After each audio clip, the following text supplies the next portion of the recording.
بالله من الشيطان الرجيم. بسم الله الرحمن الرحيم. أعوذ بالله من الشيطان الرجيم. يا أيها الناس إنا خلقناكم من ذكر وأنثى وجعلناكم شعوبا وقبائل لتعارفوا إن أكرمكم عند الله أتقاكم إن الله عليم خبير. ہماری تفسیر ہے سورۃ الحجرات آیت نمبر 13 سے. سب سے پہلے اللہ تعالیٰ جو ہے نا یہاں فرماتے ہیں کہ آیت نمبر 13 میں کیا فرماتے ہیں. اللہ نے فرمایا کہ ہم نے تمام لوگوں کو مرد اور عورت سے پیدا کیا. پھر دوسری بات اللہ تعالیٰ یہ فرماتے ہیں کہ جن لوگوں کو اللہ نے پیدا کیا ان میں سے بعض مکے عرب والے ہیں، سعودی کنٹری والے ہیں، بعض سعودی کنٹری کے علاوہ ہیں. اس کے علاوہ ہم لوگ تمام لوگ، ایک سعودی کنٹری ہے، اس کے علاوہ تمام پوری دنیا والے. پھر 2 لوگوں کو ہم نے پیدا کیا. لیکن کیوں اللہ نے ایسا الگ الگ پیدا کیا؟ یہ سعودی والے ہیں، یہ ادھر والے ہیں، بس آپس میں پہچان کے لیے، بس فخر کے لیے نہیں، آپس میں ایک دوسرے کی پہچان کے لیے بس اللہ نے ایسا پیدا کیا تاکہ ایک دوسرے کو پہچانے، فخر نہیں. پھر اس کے بعد اللہ نے فرمایا کہ اللہ کے پاس جو چیز کام آتی ہے، مطلب اللہ تعالیٰ کے پاس جو چیز کام آتی ہے وہ ہے تقوی. نہ آپ کا فخر، نہ آپ کا مال، نہ آپ کی دولت. اللہ کے پاس کام آنے والا آپ کا تقوی ہے. پھر اللہ نے فرمایا کہ بے شک اللہ تعالیٰ علیم ہے، ہر چیز کو جاننے والا ہے. یہ مختصر جو ہے نا آیت نمبر 13 میں کیا بتایا گیا ہے. یہاں دیکھیے کہ سب سے پہلے یا ایھا الناس، اے لوگوں.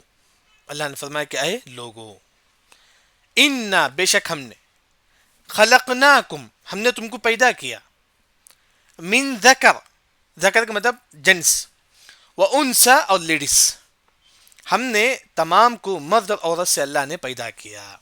یہاں سب سے پہلی جو بات ہے کہ ہماری جو تخلیق ہے مرد اور عورت سے ہوئی. جو بھی تخلیق ہے اس کی سب سے پہلی جو چیز، اس کی کئی قسم میں، سب سے پہلا جو قسم ہے وہ جن کو اللہ نے بغیر مرد اور عورت کے پیدا کیا، وہ کون ہے؟ آدم علیہ السلام. بغیر مرد کے اور عورت کے پیدا کیا اللہ نے آدم علیہ السلام کو. دوسرا، اللہ نے بغیر ماں کے پیدا کیا، کسے؟ حوا علیہ السلام کو، بغیر ماں کے پیدا ہوئے. تیسرا، اللہ نے بغیر باپ کے پیدا کیا، کسے؟ مریم علیہ السلام کو، بغیر باپ کے اللہ نے مریم علیہ السلام کو پیدا کیا. چوتھا، اس کے علاوہ دنیا میں تمام لوگ ہیں جن کو اللہ نے مرد اور عورت سے پیدا کیا. دنیا میں جو تمام لوگ ہیں ان کو اللہ نے مرد اور عورت سے پیدا کیا. یہ ایک بات ہوگی. بغیر ماں باپ کے کون؟ آدم علیہ السلام. بغیر ماں کے حوا علیہ السلام. بغیر باپ کے مریم علیہ السلام. اس کے علاوہ دنیا میں تمام لوگ ہیں وہ ماں باپ سے. ایک اور بعض مفسرین یہ بھی ذکر کرتے ہیں کہ اللہ نے آدم علیہ السلام کو مٹی سے پیدا کیا. جیسا کہ ہم بولتے ہیں کہ مٹی سے اللہ نے ہم کو پیدا کیا، مطلب اللہ نے آدم علیہ السلام کو مٹی سے پیدا کیا. اور حوا علیہ السلام کو پسلی سے پیدا کیا. کس کے؟ آدم علیہ السلام کی پسلی سے. اللہ نے ان کو پیدا کیا؟ حوا علیہ السلام کو. اور عیسیٰ علیہ السلام کو اللہ نے کن سے پیدا کیا. کن کا مطلب ہو جا. اللہ نے چاہا کہ مریم علیہ السلام کو ایک بیٹا دے، تو اللہ نے کہا کہ کن ہو جا. کن کا مطلب ہو جا. تو عیسیٰ علیہ السلام پیدا ہو گئے مریم علیہ السلام کی پیٹ میں. یعنی کہ اللہ نے عیسیٰ علیہ السلام کو کن کے ذریعے سے پیدا کیا. یہ بھی جو ہے نا بعض علماء ذکر کرتے ہیں. یعنی کہ یہاں جو مطلب ہے اللہ نے تمام لوگوں کو مرد اور عورت سے اللہ نے پیدا کیا. اس کے بعد اللہ نے فرمایا کہ وَجَعَلْنَاكُمْ شُعُوبًا، وَجَعَلْنَاكُمْ ہم نے تم کو بنایا شعوب و قبائل. شعوب و قبائل. شعوب کا مطلب عرب کے علاوہ جتنے لوگ ہیں تمام لوگ، عرب کنٹری کے علاوہ جتنے لوگ ہیں تمام لوگ. وقبائل عرب کنٹری، قبائل عرب کنٹری، شعوب عرب کنٹری کے علاوہ تمام لوگ ہیں. اس کی کئی تفسیر ہے لیکن آسان جو تفسیر ہے، شعوب جو سعودی کے علاوہ تمام لوگ ہیں ان کو شعوب بول، جیسا کہ ہم لوگ بھی شعوب میں شمار ہوتے ہیں. قبائل جو سعودی عرب میں جو لوگ رہتے ہیں، ان کو قبائل بولتے ہیں، جو سعودی عرب جو کنٹری ہے وہاں کے. یعنی کہ اللہ نے فرمایا کہ ہم نے تم کو جو ہے نا سعودی اور بغیر سعودی اللہ نے پیدا کیا. کیوں؟ لِتَعَارَفُوا، تاکہ تم آپس میں ایک دوسرے کو پہچانے. بس فخر کے لیے نہیں. فخر کے لیے نہیں کہ میں سعودی والا ہوں، نہیں. اللہ نے جو نا، جیسا کہ آج کل بولتے ہیں کہ میں فلاں خاندان سے ہوں، فخر جائز نہیں. اللہ نے جو نا دنیا میں بھی جو کہا کہ یہ فلاں خاندان سے، یہ فلاں خاندان سے، بس ایک آپس میں جو ہے نا پہچان کے لیے، بس کوئی بولتا ہے کہ میرا فلاں خاندان سے ہے، نہیں، فخر شریعت میں جائز نہیں. فخر شریعت میں جائز نہیں ہے. وہی اللہ نے فرمایا کہ لتعارفوا. یہاں ایک جو بات ہے، کیا سعودی اور غیر سعودی جو ہم لوگ ہیں، سعودی والے افضل ہیں یا سعودی کے علاوہ وہ لوگ افضل ہیں؟ ایک ہے کہ سعودی والے، اس کے علاوہ سعودی والے کے علاوہ جو تمام لوگ ہیں، سعودی کنٹری کے علاوہ جو تمام لوگ ہیں، وہ لوگ افضل ہیں. جن کے پاس تقوی ہے وہ زیادہ افضل ہیں. جن کے پاس تقوی ہے، اگر سعودی کے علاوہ کوئی انسان انڈیا میں رہتا ہے وہ زیادہ تقوی والا ہے، وہ سعودی سے افضل ہے. یعنی کہ جس کے پاس تقوی ہے وہ سب سے افضل ہے. دوسرا، اگر دونوں برابر ہیں، سعودی والے بھی اور سعودی کے علاوہ جو تمام لوگ ہیں، دونوں کے پاس تقوی ہے، تب کون افضل ہے؟ سعودی والے افضل ہے. کیونکہ صحیح مسلم کی روایت میں آتا ہے کہ اللہ نے کہا کہ اللہ نے قریش کو جو ہے نا تمام اس میں فضیلت دی. قریش جو تمام اس میں اللہ نے ان کو فضیلت دی. اصل یہ ہے کہ عرب کنٹری کی بڑی فضیلت ہے، سعودی والوں کی جو ہے نا بڑی فضیلت ہے، جیسا کہ آپ صلی اللہ علیہ وسلم جو ہے نا قریش قبیلے سے. تو لیکن اصل یہ ہے کہ دونوں میں جو ہے نا تقوی ہے. اگر دونوں میں تقوی برابر ہے تو سعودی کنٹری جو ہے نا افضل ہے.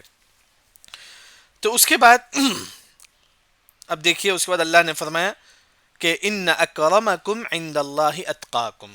ان بے شک، اکرمکم تم میں سے زیادہ عزت والا، عند اللہ اللہ کے پاس، اتقاکم جس کے پاس سب سے زیادہ تقوی، جس کے پاس سب سے زیادہ تقوی ہو وہ اللہ تعالیٰ کے پاس بڑا ہی باعزت ہے، بڑا ہی مکرم ہے. اللہ کے پاس سب سے زیادہ عزت والا انسان کون ہے؟ جس کے پاس تقوی ہو، چاہے وہ سعودی کا ہو، چاہے وہ جاپان کا ہو، چاہے وہ انڈیا کا ہو، کہیں بھی ہو، لیکن اگر اس کے پاس تقوی ہے وہ اللہ تعالیٰ کے پاس سب سے افضل ہے. اس کے پاس تقوی ہے وہ انسان اللہ تعالیٰ کے پاس سب سے افضل ہے. ان اکرمکم عند اللہ اتقاکم. اتقا کا مطلب تقوی میں اس میں مبالغہ ہے، یعنی کہ بہت زیادہ تقوی والا. ایک ہوتا ہے کہ تقوی بعض گناہوں سے بچ جاتے ہیں، بعض گناہوں کو کرتے ہیں. یہاں جو اتقا کا مطلب بہت زیادہ تقوی اختیار کرنے والا، یعنی کہ آپ جتنا تقوی اختیار کریں گے اللہ تعالیٰ کے پاس آپ کا اتنا ہی بڑا مقام ہوگا. تقوی کسے بولتے ہیں؟ گناہوں سے بچنا، نیکی کا کام انجام دینا. تقوی کسے بولتے ہیں؟ علی رضی اللہ عنہ فرماتے ہیں کہ الاستعداد لیوم الرحیل، قیامت کی تیاری کرنا، اسے بولتے ہیں کہ تقوی. تقوی کسے بولتے ہیں؟ ابی بن کعب رضی اللہ عنہ نے فرمایا کہ اپنے دل کو گناہوں سے بچا کر لے جانے کا نام تقوی ہے. یعنی کہ آپ جتنا تقوی اختیار کریں گے اللہ تعالیٰ کے پاس آپ کا اتنا ہی بڑا مقام رہے گا. وہی اللہ نے فرمایا کہ ان اکرمکم، بے شک تمہاری جو عزت ہے عند اللہ اللہ کے پاس تمہاری تقوی کی وجہ سے. ہاں، لیکن اس آیت کی تفسیر میں عبداللہ بن عباس رضی اللہ عنہ فرماتی ہیں کہ ایک ہوتا ہے کہ لوگ دنیا میں کس کی عزت کرتے ہیں اور آخرت میں کس کی عزت کرتے ہیں. دنیا میں لوگ مالداروں کی عزت کرتے ہیں، لیکن اصل آخرت میں کن کی عزت ہوگی؟ التقوی، جن کے پاس تقوی. دنیا کا معاملہ کیا ہے؟ جس کے پاس پیسہ ہے لوگ ان کی عزت کرتے ہیں، ان کا احترام کرتے ہیں، یہ دنیا کا معاملہ ہے، جیسا کہ عبداللہ بن عباس رضی اللہ عنہ فرماتے ہیں. لیکن آخرت میں ان کا بڑا مقام رہے گا جن کے پاس تقوی ہو، ان کے پاس تقوی. دوسری جو بات ہے وہ یہ ہے کہ عمر بن خطاب رضی اللہ عنہ نے اس آیت کی تفسیر میں فرماتے ہیں کہ اتقاکم ای الشرک، جو مسلمان شرک سے بچتا ہے وہ اللہ تعالیٰ کے پاس بڑا ہی باعزت ہے. اتقاکم مطلب بچنا، یعنی کہ شرک سے بچنا. اگر آپ شرک سے بچتے ہیں تو اللہ تعالیٰ کے پاس آپ جو ہے نا بڑی ہی عزت والے ہیں، بڑا ہی عزت والے ہیں. یعنی کہ وہی اللہ نے فرمایا کہ ان اکرمکم عند اللہ اتقاکم، بے شک تمہاری عزت اللہ تعالیٰ کے پاس اتقاکم تمہاری تقوی کی وجہ سے. آپ جتنا تقوی اختیار کریں گے، فرض کے ساتھ نفل بھی پڑھیں گے، صدقہ و خیرات بھی کریں گے، اللہ کے راہ میں جتنا ہو سکے عبادت کریں گے، تو اللہ کے پاس آپ کا اتنا ہی بڑا مقام رہے گا. اس کے بعد اللہ نے فرمایا کہ ان اللہ، بے شک اللہ تعالیٰ علیم ہے، جاننے والا ہے، اور خبیر ہے، جاننے والا ہے. دیکھیں یہاں اللہ نے جب تقوی کا ذکر کرتے ہیں تو علیم اور خبیر دونوں کا ذکر کرتے ہیں، جبکہ علیم اور خبیر کا مطلب جاننے والا. لیکن علیم کا مطلب آپ کا ظاہر بھی اللہ تعالیٰ جانتا ہے، میرا ظاہر بھی، آپ کا ظاہر بھی اللہ تعالیٰ جانتا ہے. خبیر کا مطلب ہماری دل میں کیا ہے وہ بھی اللہ تعالیٰ جانتا ہے. تقوی کیسا معلوم کریں گے کہ آپ کتنے تقوی والے ہیں، وہ انسان کتنے تقوی والا ہے؟ اس کے دل کے ذریعے سے. اللہ نے فرمایا کہ خبیر ہے اللہ تعالیٰ، اللہ ہمارے دلوں کو دیکھتا ہے ہم واقعی تقوی والے ہیں یا نہیں. وہی اللہ نے فرمایا کہ ان اللہ علیم خبیر. یہاں تک جو ہے نا ہوگا. آیت نمبر 13 میں جو ہے نا اللہ نے یہاں جو بات فرماتی ہیں کہ ہم نے انسانوں کو بس یہ جو ہے نا یہ سعودی والے غیر سعودی والے یہ مرد یہ جینٹس یہ لیڈیز صرف پہچان کے لیے اللہ نے پیدا کیا اس طرح. اصل یہ آیت نمبر 13 کے متعلق جو ہے نا امام ابن الجوزی جو ہے نا کیوں نازل ہوا آیت نمبر 13، ریزن کیا ہے نازل ہونے کا، کہ جب مکہ فتح ہوا، جب مکہ مسلمانوں کے کنٹرول میں آیا تو بلال رضی اللہ عنہ جو ہے نا کعبہ کے اوپر کھڑے ہو کر اذان دے رہے تھے. بلال رضی اللہ عنہ کالے تھے. لوگوں نے کہا کہ محمد صلی اللہ علیہ وسلم کو یہی کالے ملے ہیں، یہی کالے ہیں، یہ کالے کیوں مؤذن کو آپ صلی اللہ علیہ وسلم نے اختیار کیا، یہ اتنے کالے ہیں. بعض لوگوں نے کہا کہ نعوذ باللہ کوا جیسے کالے ہیں اس طرح. یعنی کہ ان کالے لوگوں کو اللہ نے کیا آپ صلی اللہ علیہ وسلم نے کیوں اذان کے لیے اختیار کیا، کیوں اللہ نے ان کو مؤذن، کیوں آپ صلی اللہ علیہ وسلم نے ان کو مؤذن بنایا بلال رضی اللہ عنہ کو. تو اللہ نے آیت نازل کر دی. تو اللہ نے مرد اور عورت کو کیوں پیدا کیا، تاکہ تم آپس میں ایک دوسرے کو پہچانو. کالا گورا اس میں کوئی فرق نہیں ہے. اللہ تعالیٰ کے بعد جو فرق وہ ہے تقوی. اللہ تعالیٰ کے بعد جو عزت دار انسان وہ ہے جس کے اندر تقوی. بعض لوگوں نے کہا کہ بلال رضی اللہ عنہ کو کیوں چڑھا دیا کعبہ کے اوپر اذان دینے کے لیے، یہ تو بہت کالے ہی نا. بعض لوگوں کو گھمنڈ ہوتا ہے کہ ہم گورے ہی وہ کالے ہی نہیں. اللہ نے فرمایا کہ لا فضل لعربی علی عجمی ولا عجمی علی عربی الا بالتقوی. اللہ تعالیٰ کے پاس کام آنے والی چیز صرف تقوی ہے بس. اللہ تعالیٰ کے پاس کام آنے والی چیز صرف تقوی ہے. اس کے بعد آیت نمبر 14، آیت نمبر 14 میں اصل قصہ کیا ہے. دیہات کے لوگ، جیسا کہ ہم لوگ سٹی میں کچھ لوگ رہتی، سٹی سے باہر کچھ لوگ جو کھیڑے وغیرہ میں رہتے ان کو بولتے ہیں کہ دیہاتی لوگ. اس طرح ایک دیہاتی کی ایک جماعت، دیہات کے ایک جماعت جو ہے نا ہمارے نبی کے پاس آتے ہیں، آ کر بولتے ہیں اے محمد ہم اسلام قبول کر لیں، ہم کو مال دیو. کہنے لگے کہ اے محمد ہم اسلام قبول کریں، یعنی کہ ہمارے نبی پر احسان جتاتے ہیں کہ اے محمد ہم نے اسلام قبول کیا. جبکہ اے محمد وہ دیہات جو اصل جو نا بنو اسد قبیلے والے تھے جو دیہات میں رہا کرتے تھے، وہ ہمارے نبی کے پاس آتے ہیں اور کہتے ہیں کہ اے محمد تم نے کئی قبیلے والوں سے جنگ کی، جنگ کرنے کے بعد انہوں نے اسلام قبول کیا، جبکہ تم نے ہمارے پاس جنگ بھی نہیں کی، ہم اسلام قبول کر لیں. یعنی کہ ہمارے نبی پر احسان جتا رہے تھے. کہنے لے کہ اے محمد ہم اسلام قبول کر لیں، ہم کو مال دیو. اس طرح جو گویا کہ اسلام لانے کے بعد ہمارے نبی کو بولتے ہیں کہ اے محمد ہم نے اسلام قبول کر لیا، ہمارے نبی پر احسان جتاتے ہیں. تو اللہ نے آیت نمبر 14 میں اللہ تعالیٰ یہ فرماتے ہیں اے دیہاتی تم نے صرف اسلام لایا ہے، ایمان نہیں لایا ہے. اے دیہاتی لوگ تم نے صرف اسلام لایا ہے، ایمان نہیں لایا ہے. تو اس کے بعد اللہ نے فرمایا کہ اگر تم واقعی معنوں میں اللہ اس کے رسول کی اطاعت کرو گے تو اللہ تعالیٰ تمہارے اعمال میں کچھ بھی کم نہیں کریں گے. یعنی کہ کچھ دیہاتی لوگوں نے کہا کہ اے محمد ہم اسلام لا لیں، ہم کو مال دو، ہم کو مال دو کیونکہ ہم نے اسلام لایا ہے. یعنی کہ احسان جتانے لگے. تو اللہ نے فرمایا کہ دیہاتی لوگ تم تو اسلام لایا ہے لیکن ایمان نہیں لائے. یعنی کہ آیت نمبر 14 سے یہ معلوم ہوتا ہے کہ اسلام اور ایمان میں فرق ہے. اسلام اور ایمان میں فرق. اسلام کا مطلب اسلام لا لینا، ہاں صرف ظاہر سے نماز پڑھنا، روزہ رکھنا، بس صرف ظاہر سے مسلمان ہیں. لیکن ایمان کا مطلب دل سے ایمان نہیں لائے تھے، دل کے اندر ان کا ایمان نہیں گیا تھا. ایمان کا تعلق جو نا دل سے ہے. دل سے اگر کوئی مسلمان حقیقی معنوں میں اللہ تعالیٰ کے دین کو مان لیتا ہے، اس میں کوئی شک نہیں کرتا ہے، تو یہ اصل ایمان ہے. آج دنیا میں کئی لوگ جو ہے نا اسلام لاتی لیکن ایمان ان کے اندر نہیں ہے. ایمان کا مطلب دل سے ہر چیز کو ماننا، دل سے ہر چیز کو ماننا. ہاں اللہ نے کہا کہ نماز پڑھو، نماز پڑھ لے، دل میں کوئی شک نہیں رہنا کہ نماز کیوں پڑھتی ہے ہم لوگ. اللہ نے کہا کہ حج کرو، مان لو، دل سے بعض لوگ شک کرتے ہیں کہ نماز کیوں حج کرنا ہے. نہیں، یعنی کہ ظاہر سے بھی تم اسلام لا لو، دل سے بھی تم ایمان لا لو. ایمان کا تعلق جو ہے نا دل سے. وہی اللہ نے کہا کہ دیہاتی لوگ تم نے اسلام لایا ہے لیکن تم نے ایمان نہیں لایا، یعنی کہ تم نے دل سے جو ہے نا اسلام نہیں لایا ہے. دیکھیں ترجمہ، قالت الاعراب، قالت کہنے لگے، کل الاعراب دیہاتی لوگ. اعراب کا مطلب دیہاتی لوگ جو کھیڑے وغیرہ میں رہتے ہیں، وہ لوگ جو ہمارے نبی کے پاس آتے ہیں، آ کر کہتے ہیں کہ آمنا، ہم نے ایمان لایا ہے. انہوں نے دیہاتی نے کہا کہ یہ اصل بنو اسد کے لوگ تھے، بنو اسد ایک قبیلے کا نام ہے. انہوں نے کہا کہ آمنا، اے نبی ہم نے ایمان لایا ہے. تو آپ صلی اللہ علیہ وسلم نے کہا کہ اللہ کے حکم سے قل، اللہ نے کہا کہ اے محمد تم کہہ دو لم تؤمنو، تم نے ایمان، لم کا مطلب نہیں، تؤمنو ایمان لانا، تم نے ایمان نہیں لایا ہے۔ انہوں نے کہا کہ ہم نے اس ایمان لایا ہے، اللہ نے کہا کہ نہیں تم نے ایمان نہیں لایا ہے، بلکہ تم جو ہے نا ولیکن، لیکن تم کہو قولو، قولو کا مطلب کہو اسلمنا، ہم نے اسلام لایا ہے۔ انہوں نے دیہاتی لوگوں نے کہا کہ اے محمد ہم نے ایمان لایا ہے۔ اللہ نے کہا کہ دیہاتی تم اپنے آپ کو ایماندار مت کہو، بلکہ تم جو ہے نا یہ کہو کہ اسلم، ہم نے اسلام لایا ہے۔ گویا کہ اسلام اور ایمان میں فرق ہے۔ اسلام کا تعلق ظاہر ہے، جیسا کہ منافق تھے، ظاہر کے طور پر نماز پڑھتے تھے، روزہ رکھتے تھے، سب کچھ کرتے تھے، لیکن دل سے انہوں نے ایمان کو ایکسپٹ نہیں کیا تھا۔ ایمان کا تعلق دل سے ہے۔ اگر واقعی معنوں میں دل سے اگر کوئی ایمان کو ایکسپٹ نہیں کرتا ہے، نہیں مانتا ہے، وہ مسلمان منافق ہے، وہ مسلمان منافق ہے۔ گویا کہ یہاں بھی دیہاتی لوگ جو ہے نا ظاہر طور پر ایمان لائے تھے، لیکن دل سے ایمان نہیں لائے تھے۔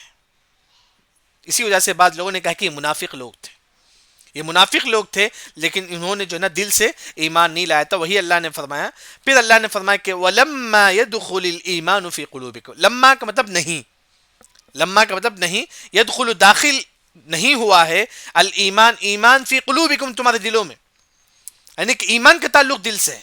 اللہ نے فرمایا کہ دیہاتی تمہارا ایمان جو ہے نا تمہارے دل میں داخل نہیں ہوا ہے، تم صرف ظاہر میں جو ہے نا مسلمان ہے، لیکن دل میں تمہارا ایمان داخل نہیں ہوا ہے۔ پھر اللہ نے فرمایا کہ وَإِن تُطِيعُوا اللَّهَ وَرَسُولَهُ، اگر تم اللہ اس کے رسول کی اطاعت کرو گے، لا نہیں یلدکم کم نہیں کرنا، من اعمالکم تمہارے اعمال میں سے شیئا کچھ بھی، یعنی کہ اگر تم حقیقی معنوں میں ایمان لا لو گے، اللہ تمہارے اعمال میں کچھ بھی کمی نہیں کرے گا، تمہارے اعمال کا پورا ثواب اللہ تعالیٰ دے گا۔ پھر اللہ نے فرمایا کہ ان اللہ، بے شک اللہ تعالیٰ غفور ہے، معاف کرنے والا ہے، اور رحیم ہے، رحم کرنے والا ہے۔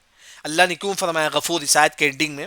کیونکہ یہ جو منافق جو ہے نا ظاہر میں اپنے آپ کو بول رہے تھے کہ ہم نے جو ہے نا ایمان لا لیا، اللہ نے فرمایا کہ نہیں، تم نے اسلام لایا ہے، ایمان نہیں لایا ہے، یعنی کہ تمہارے دلوں میں ابھی ایمان نہیں آیا ہے۔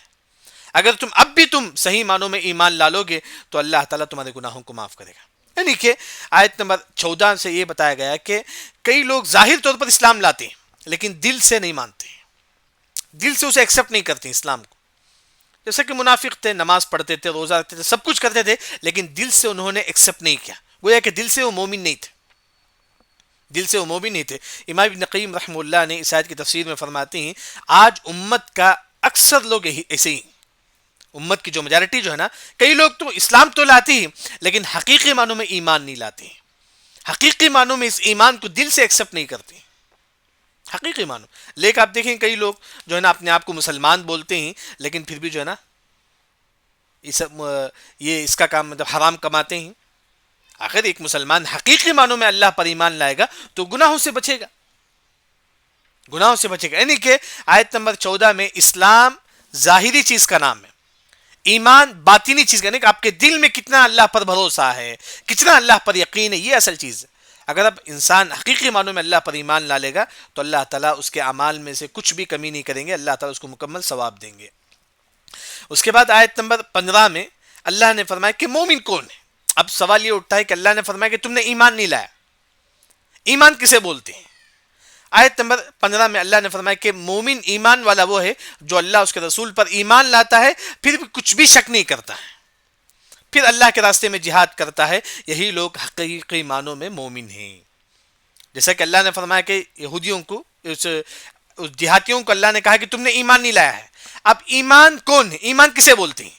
اللہ نے فرمایا کہ انما، بے شک، المؤمنون، مومن وہ ہیں، ایمان والے وہ ہیں، الذین جو آمنو ایمان لاتے ہیں، باللہ اللہ پر، ورسول اس کے رسول پر، سب سے پہلے اللہ اس کے رسول پر ایمان لاتے ہیں سچی معنوں میں، ہاں، ثم پھر لم نہیں یرتابو شک نہیں کرتے ہیں، لم کا مطلب نہیں، یرتابو شک کرنا، یعنی کہ اللہ اس کے رسول پر ایمان لاتی ہے پھر شک نہیں کرتے۔ لم یرتابو کی تفسیر میں امام طبری جو تفسیر کے امام ہیں انہوں نے کہا کہ نماز پڑھتے ہیں، نماز پڑھتے ہیں، 4 رکعت ظہر کی نماز پڑھتے ہیں، لیکن بعض لوگوں کو شک ہوتا ہے کہ کیا واجب ہے کہ 4 رکعت نماز، یعنی کہ شک، کیوں اللہ نے اس طرح 4 رکعت نماز کو واجب کہا، شک کرتے ہیں کیوں اللہ نے ظہر کی نماز کو واجب قرار دیا۔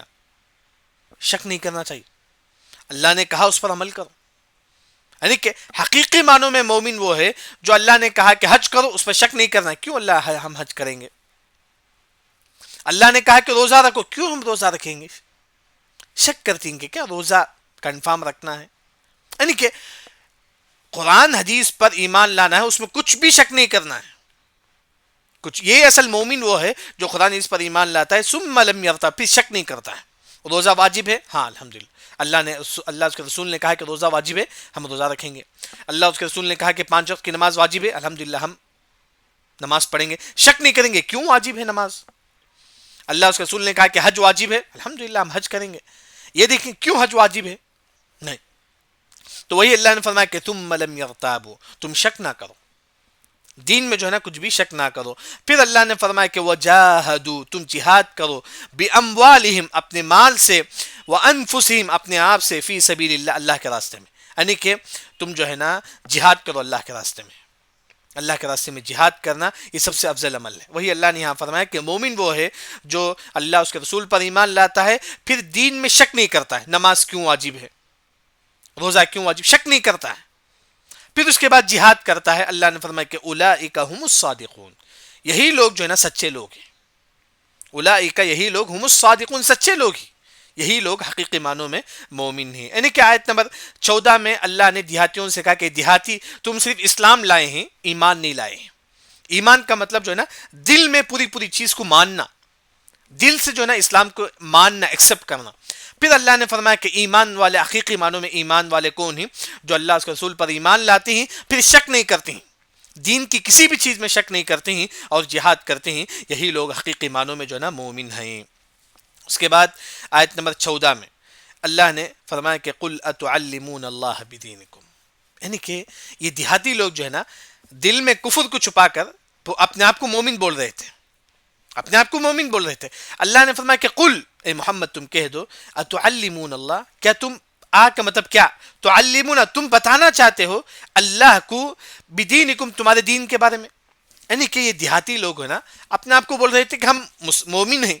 اللہ نے فرمایا کہ تم اپنے آپ کو مومن نہ بولو، تم بولو کہ تم اپنے آپ کو اسلام لائے بولو، مومن نہ بولو.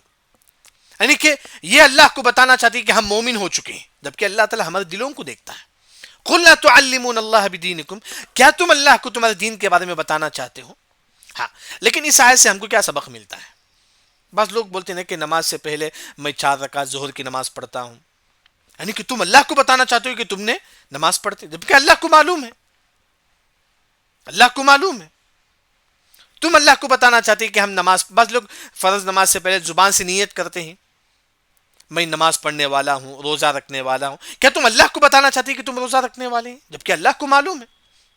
یعنی کہ اتعلمون اللہ، کیا تم اللہ کو بتانا چاہتے ہو تمہارے دین کے بارے میں؟ بعض لوگ بولتے ہیں نا کہ میں نے اتنے لاکھ روپے صدقہ کیا. بعض لوگ فخر کے طور پر بولتے ہیں کہ میں نے 10 لاکھ روپے صدقہ کیا، میں نے اتنا لاکھ صدقہ کیا. کیا تم اللہ کو بتانا چاہتے ہو تمہاری نیکی کے بارے میں، جبکہ اللہ کو معلوم ہے؟ بعض لوگ نیکی کر کے ہوئے بولتے ہوئے پھرتے ہیں نا میں نے اتنا نیکی کیا ہے، میں نے اتنا نیک عمل کیا ہے. اتعلمون اللہ، کیا تم اللہ کو بتانا چاہتے ہو تمہارے دین کے بارے میں؟ نہیں، اللہ کو معلوم ہے، اللہ کو معلوم. اسی وجہ سے نیکی کر کے بھول جانا چاہیے. بعض لوگ نیکی کرتے ہوئے بتاتے ہوئے پھرتے ہیں، بلکہ بعض لوگ بولتے ہیں کہ میں نے آج 2 پارہ قرآن پڑھا ہے، 3 پارہ قرآن پڑھا ہے. اتعلمون اللہ بدینکم، کیا تم اللہ کو بتانا چاہتے ہو تمہارے دین کے بارے میں کہ میں نے آج اتنا پڑھا جبکہ اللہ کو معلوم ہے تم نے پڑھا ہے، کر کے بتاتے ہوئے کیوں؟ یہ خالص اللہ کے لیے نیک عمل ہے، خالص اللہ کے لیے نیک عمل. اتعلمون اللہ بدینکم، یعنی کہ یہاں جو عظیم جو سبق ہم کو ملتا ہے وہ یہ ہے کہ بعض لوگ زبان سے نیت کرتی ہیں میں نے ظہر کی نماز 4 رکعت اس طرح. اللہ نے فرمایا کہ کیا تم اللہ کو تمہارے دین کے بارے میں بتانا چاہتے ہو، جبکہ اللہ کا ہمارے دلوں کی بات اللہ تعالیٰ جانتا ہے، علیم بذات الصدور ہے. اسی طرح بعض لوگ جو ہے نا فخر سے بولتے ہیں کہ میں نے اتنا لاکھ روپے صدقہ کیا، اتنا لاکھ روپے میں نے مسجد کو اتنے پیسہ دیا ہے، میں نے غریب کو اتنا پیسہ دیا. کیا تم اللہ کو بتانا چاہتے ہو؟ نہیں، اللہ کو معلوم ہے، اللہ کو معلوم ہے. وہی اللہ نے فرمایا کہ اتعلمون اللہ بدینکم، اللہ تعالیٰ کیا تم اللہ کو بتانا چاہتے ہو تمہارے دین کے بارے میں؟ پھر اللہ نے فرمایا کہ واللہ یعلم ما فی السماوات وما فی الارض، اور اللہ تعالیٰ جانتا ہے ما فی السماوات وما فی الارض، جو کچھ آسمان میں ہے اور جو کچھ زمین میں ہے. اللہ کو معلوم ہے ہر چیز جو ہے نا اللہ تعالیٰ کو معلوم ہے. واللہ بکل شیء علیم، اور اللہ تعالیٰ ہر چیز کو جاننے والا ہے. پھر اس کے بعد اللہ نے فرمایا کہ یمنون علیک ان اسلموا، یعنی کہ آیت نمبر 13 میں گویا کہ یہ جو لوگ جو ہے نا دیہاتی جو لوگ، انہوں نے کہا کہ ہم نے اسلام لایا، انہوں نے احسان جتایا، ہمارے نبی کے سامنے احسان جتاتی کہ ہم نے اسلام لایا ہے، احسان جتانے لگے. تو اللہ نے فرمایا کہ یمنون، تم احسان جتاتے ہو. یمنون کا مطلب احسان جتانا. جیسا کہ میں غریب کو 100 روپے دیتا ہوں، بولتا ہوں کہ دیکھیے میں غریب کو 100 روپے دیا ہوں، اسے بولتے ہیں کہ احسان جتانا. اسے بولتے ہیں. میں کسی کو صدقہ دیتا ہوں، بولتے ہوئے پھرتا ہوں دیکھیے میں اس کو صدقہ دیا ہوں، دیکھیے میں اس کو گھر بنا کے دیا ہوں. یہ احسان جتانا ہے. اللہ نے وہی فرمایا کہ یمنون، تم احسان جتاتے ہو. کون؟ یہ جو لوگ ہیں دیہاتی لوگ احسان جتاتے ہو. علیہ کا آپ پر، کس پر؟ محمد صلی اللہ علیہ وسلم پر. ان اسلم، انہوں نے اسلام لایا کر. یعنی کہ دیہاتی لوگ کہنے لگے کہ اے محمد ہم اسلام لا چکے ہیں، یعنی کہ آپ صلی اللہ علیہ وسلم پر احسان جتانے لگے. اے محمد ہم اسلام لا چکے ہیں صلی اللہ علیہ وسلم. اللہ نے کہا کہ قل، اے محمد تم کہہ دو، لا تمنو، لا کا مطلب نہیں، تمنو احسان جتانا. اللہ نے کہا کہ لا تمنو، تم احسان نہ جتاؤ، علی اسلامکم، تمہارے اسلام پر، یعنی کہ تم اسلام لا لیے یہ تم احسان نہ جتاؤ، بلکہ بل اللہ یمن علیکم، بلکہ اللہ نے، بلکہ بل کا مطلب بلکہ اللہ نے یمن احسان جتایا ہے علیکم تم پر، ان ہداکم، تم کو ہدایت دے کر. اللہ نے تم پر احسان کیا ہے کہ اللہ نے تم کو ہدایت دیا ہے. ہم مسلمان ہی، ہم توحید پرستی، اللہ نے ہم پر احسان کیا ہے، ہم اللہ پر احسان نہیں کرتے. وہی اللہ نے فرمایا کہ بل اللہ یمن علیکم، بلکہ اللہ نے تم پر احسان کیا ہے، ان ہداکم، اللہ نے تم کو ہدایت کا راستہ دیا ہے، للایمان، ایمان کا، ان کنتم صادقین، اگر تم سچے ہو. اگر تم سچے معنوں میں قرآن حدیث کو مانتے ہو تو تم ضرور یہ سمجھو گے کہ اللہ نے مجھ پر ہدایت دی ہے، اللہ نے مجھ پر احسان کیا ہے. ایک صحیح معنوں میں جو مومن ہے وہ یہ احساس کرے گا کہ اللہ نے مجھ پر احسان کیا ہے اسلام میں پیدا کر کر، اللہ نے ہم کو احسان کیا ہے کہ ہم کو مسلمان بنا کر، اللہ نے ہم کو احسان کیا ہے کہ ہم کو توحید پرست بنا کر. حقیقی معنوں میں اگر کوئی مسلمان حقیقی معنوں میں سچا مسلمان ہے، وہ یہ احساس کرے گا کہ اللہ نے ہم کو احسان کیا ہے، ہم اللہ پر احسان نہیں کرتے ہیں. یعنی کہ آیت نمبر 13 میں اللہ تعالیٰ، آیت نمبر 17 میں اللہ تعالیٰ یہ فرماتی ہیں کہ کوئی اللہ پر احسان نہیں کرتا ہے. آپ اسلام لاتے ہیں یہ آپ کا فائدہ، اللہ نے آپ پر احسان کیا ہے. آپ نماز پڑھتے ہیں اللہ نے آپ پر احسان کیا ہے، آپ اللہ پر احسان نہیں کرتے ہیں. آپ نے روزہ رکھا ہے، آپ نے احسان نہیں کیا ہے بلکہ اللہ نے آپ پر احسان کیا ہے. اسی وجہ سے حدیث میں آتا ہے کہ لو ان اولکم وآخرکم وانسکم وجنکم كانوا على افجر قلب رجل واحد، اگر پورے دنیا میں جتنے لوگ ہیں اگر پورے لوگ بھی برے ہو جائے اللہ کو کوئی فرق پڑنے والا نہیں ہے، اللہ کچھ بھی فرق پڑنے والا نہیں. دنیا کے پورے لوگ بھی نیک بن جائے تب بھی اللہ کو کوئی فرق پڑنے والا نہیں. اگر آپ نیک بنتی ہیں تو یہ آپ کا فائدہ ہے، اللہ کو کوئی فائدہ نہیں. یعنی کہ اللہ ہم پر احسان کرتا ہے. ہم یہ مت سمجھو کہ اللہ نے ہم کو احسان کیا ہے، ہم اللہ پر احسان کرتے ہیں، ہم نماز پڑھتے ہیں، ہم اس کی دین کی خدمت کرتے ہیں تو گویا کہ ہم اس پر احسان کرتے ہیں. نہیں، اللہ نے ہم پر احسان کیا ہے، یہ احساس ہمارے اندر ہونی چاہیے. وہی اللہ نے فرمایا کہ بل اللہ یمن علیکم ان ہداکم للایمان، اللہ نے تم پر احسان کیا ہے کہ اللہ نے تم کو ہدایت کا راستہ بتایا ہے، اللہ نے تم کو جو ہے نا توحید کا راستہ بتایا ہے. یہ اللہ کا احسان ہے تم پر. تم کبھی بھی یہ مت بولو کہ ہم مسلمان ہیں، ہم توحید پرست ہیں، یہ نہیں، اللہ نے جو ہے نا تم پر احسان کیا ہے. آیت نمبر 17 سے یہ سبق ہم کو ملتا ہے. ہم مسلمان ہوئے ہیں، ہم اللہ پر احسان نہیں کرتے ہیں، اللہ نے ہم کو پر احسان کیا ہے. اللہ کا احسان ہے ہم پر کہ اللہ نے ہم لوگوں کو توحید پرست بنایا، مسلمان بنایا. اس کے بعد اللہ نے یہاں فرماتے ہیں کہ آیت نمبر 18 میں ان اللہ یعلم غیب السماوات والارض، یعنی کہ سورہ حجرات ایک عظیم سورت ہے جسے کو سورۃ الاخلاق بھی کہتے ہیں، سورۃ الادب بھی فرماتی، یعنی ادب کی سورت ہے، عظیم سورت ہے. اس سورت کے اخیر میں اللہ نے فرمایا کہ ان اللہ یعلم غیب السماوات والارض، یعنی کہ اس سے پہلے جو ہے نا یمنون علیک ان اسلموا، یہاں ایک بات جو بھول گیا تھا میں، یعنی کہ بعض مفسرین نے سہل رحمہ اللہ کا ایک واقعہ نقل کرتے ہیں. سہل رحمہ اللہ انہوں نے 40 سال عبادت کی. اب معلوم ہے کہ انسان جب عبادت کرتا ہے تو اس کے اندر تھوڑا فخر کرنے لگتا ہے کہ میں نے اتنی عبادت کی. تو سہل رحمہ اللہ نے 40 سال عبادت کی. عبادت کرنے کے بعد ان کے دل میں کچھ ایسی بات آئی کہ دیکھیں میں نے 40 سال عبادت کیا ہے. اس کے بعد انہوں نے یہ آیت انہوں نے پڑھی کہ یمنون علیک ان اسلموا قل لا تمنوا علی اسلامکم بل اللہ یمن علیکم، اللہ نے تم پر احسان کیا ہے، تم نے دین پر احسان نہیں کیا. یعنی کہ اگر آپ پوری زندگی بھی توحید پر رہتے ہیں، قرآن پڑھتے ہیں، تو آپ دین پر احسان نہیں کرتے، اللہ نے آپ پر احسان کیا ہے، اللہ نے آپ پر احسان کیا ہے۔ تو وہی اللہ نے یہاں فرماتے ہیں کہ دیکھنا، کوئی یہ مت سمجھو کہ میں نے زیادہ عبادت کر لیا تو گویا کہ دین پر احسان کر لیا، میں نے تہجد پڑھ لیا تو گویا کہ دین پر احسان کر لیا، میں نے لاکھوں روپے صدقہ کر لیا تو گویا کہ میں نے اللہ پر احسان کر لیا۔ نہیں، اللہ نے تم کو پر احسان کیا ہے کہ تم جو ہے نا، اللہ نے تم کو ہدایت دیا، اللہ کا احسان ہے کہ اللہ نے ہم کو جو ہے نا صحیح معنوں میں ہدایت دیا۔ پھر اس کے بعد اس آیت کے سورت کے اینڈنگ میں اللہ نے، یعنی کہ عظیم جو سورت ہے اس کے آخر میں اللہ نے فرمایا کہ ان اللہ یعلم غیب السماوات والارض، بے شک اللہ تعالیٰ جانتا ہے غیب السماوات والارض، آسمان و زمین کے غیب کو، آسمان و زمین کے غیب کو، یعنی کہ ہمارے دلوں میں کیا ہے، ہر چیز اللہ تعالیٰ جانتا ہے، ہم کیا عمل کرتے ہیں یہ بھی اللہ تعالیٰ جانتا ہے۔ یعنی کہ آیت نمبر 18 میں اللہ تعالیٰ ایک عظیم سبق یہ دیتے ہیں، ہر چیز اللہ تعالیٰ جانتا ہے، ہم جو سوچتے ہیں وہ بھی اللہ تعالیٰ جانتا ہے، ہمارے اخلاق کیسے ہیں وہ بھی اللہ تعالیٰ جانتا ہے، دنیا کی یعنی کہ یعلم غیب السماوات والارض، جو ہم لوگ کرتے ہیں تمام اللہ تعالیٰ جانتا ہے۔ یعنی کہ اس سے اللہ تعالیٰ ہمارے دلوں میں اللہ کا ڈر پیدا کرنا چاہتے ہیں، یعنی کہ تم ہمیشہ اللہ کی عبادت کرو، یعنی کہ اللہ تعالیٰ جانتا ہے تم کیا کرتے ہو، یعنی کہ تم جو ہے نا ہمیشہ ہمیشہ اللہ کی عبادت کرو۔ واللہ بصیر، اللہ نے فرمایا کہ اللہ تعالیٰ دیکھتا ہے۔ دیکھیے سورہ حجرات جو عظیم سورت ہے اس کے آخر میں اللہ نے فرمایا کہ تم کو دیکھتا ہے اللہ تعالیٰ تم کیا کرتے ہو، واللہ بصیر بما تعملون، تم کیا عمل کرتے ہو اللہ تعالیٰ دیکھتا ہے۔ ایک عظیم صورت ہے، ہر مسلمان جو ہے نا اس صورت کو پڑھے، اس کو سمجھے۔ یعنی کہ یہاں بعض، جیسا کہ ہم ہمیشہ جو ہے نا پہلی آیت اور آخری آیت میں کیا کنیکشن ہوتا ہے، یہاں بعض علماء جو ذکر کرتی ہیں کہ پہلی آیت میں اللہ نے کیا فرمایا، یا ایھا الذین آمنوا لا تقدموا بین یدی اللہ، اے لوگو تم اللہ اس کے رسول کے آگے مت بڑھو، یعنی کہ تم قرآن حدیث کے خلاف فیصلہ مت کرو، لا تقدموا بین یدی اللہ، یعنی تم قرآن حدیث کے خلاف فیصلہ نہ کرو، یہ اللہ نے جو ہے نا آیت نمبر 1 میں فرماتے ہیں۔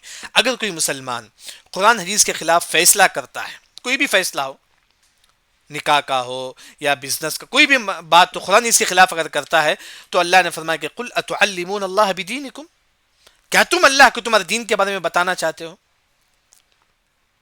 گویا کہ جو ہے نا تم قرآن اس کے خلاف کرتے ہو اور تم بتانا چاہتے ہو اللہ کو تمہارے دین کے بارے میں، جبکہ اللہ تعالیٰ کو معلوم ہے کہ تم قرآن اس کے خلاف فیصلہ کرتے ہو۔ اتعلمون اللہ بدینکم، کیا تم بتانا چاہتے ہو اللہ کو تمہارے دین کے بارے میں، جبکہ ہمارے سامنے قرآن حدیث ہے، اگر ہم اس کو نہیں اپناتے ہیں گویا کہ ہم اتعلمون اللہ بدینکم، ہم اللہ کو ہمارے دین کے بارے میں بتانا چاہتے ہیں، نعوذ باللہ، یہ بالکل جو ہے نا جائز نہیں ہے۔ یعنی کہ ایک عظیم صورت ہے سورۃ الحجرات، الحمدللہ یہ صورت ہماری جو ہے نا اللہ کے فضل و کرم سے ختم ہوئی ہے۔